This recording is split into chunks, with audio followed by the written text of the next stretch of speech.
Assalamualaikum warahmatullahi wabarakatuh. Perkenalkan, nama saya Sahnas Maturrohma Amalia. Saya dari kelompok 12. Di sini saya akan menjelaskan akuntansi transaksi JIS. JIS adalah zakat, infak, dan sedekah. Yang pertama yaitu saya akan menjelaskan pengertian zakat. Zakat adalah kewajiban harta bagi umat Islam yang mampu diatur dengan aturan rinci mengenai jenis harta, nisab, haul, serta ditunjukkan untuk golongan tertentu atau mustahik. Sedangkan infak dan sedekah merupakan pemberian sukarela di mana infak lebih berfokus pada harta dan sedekah mencakup perbuatan baik.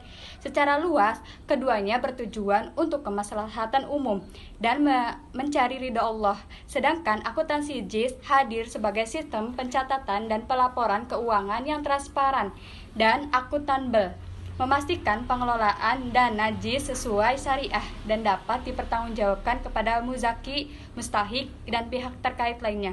Dilanjutkan oleh selanjutnya.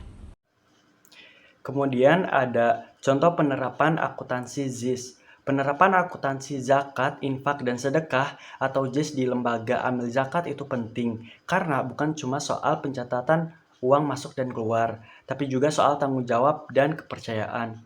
Dengan pencatatan yang benar, masyarakat bisa tahu dana yang mereka titipkan disalurkan dengan baik dan sesuai aturan syariah. Contohnya seperti ini, ada seorang muzaki atau pemberi zakat namanya Pak Ahmad. Beliau menyerahkan zakat mal sebanyak 10 juta rupiah ke lembaga amil zakat. Ketika dana itu diterima, lembaga mencatat bahwa kas atau uang yang masuk bertambah 10 juta, tapi dana ini bersifat terikat. Artinya uang itu hanya boleh digunakan untuk keperluan zakat saja, tidak bisa dipakai untuk hal lain. Setelah dana terkumpul, lembaga menyalurkan zakat itu kepada mustahik atau orang yang berhak menerima. Misalnya, dana itu dibagikan ke 10 orang mustahik, masing-masing dapat 1 juta. Nah, saat penyaluran itu dilakukan, lembaga pencatatan bahwa kas berkurang 10 juta dan dana zakat yang terikat juga berkurang sebesar yang sudah disalurkan. Lalu, semua aktivitas tadi dilaporkan dalam laporan keuangan. Di laporan itu terlihat berapa dana ZIS yang diterima, berapa yang sudah disalurkan, dan berapa sisanya.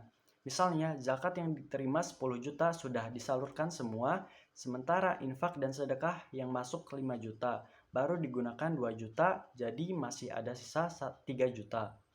Dana infak dan sedekah ini bisa digunakan nanti untuk program sosial lainnya. Jadi dari sini kita bisa lihat bahwa akuntansi JIS membantu lembaga untuk lebih transparan dan terpercaya. Masyarakat juga bisa lebih tenang karena tahu bahwa dananya dikelola dengan baik dan sesuai aturan. Halo, Assalamualaikum. Saya Siva Maulida ingin melanjutkan dari materi sebelumnya tentang JIS.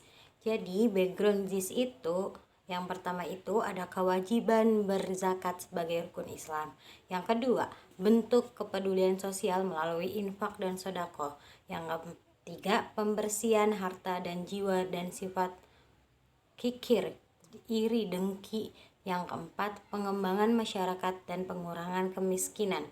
Terus dari JIS itu ada data analisisnya. Yang pertama itu ada potensi besar. JIS memiliki potensi besar untuk meningkatkan kesejahteraan masyarakat dan mengurangi kemiskinan.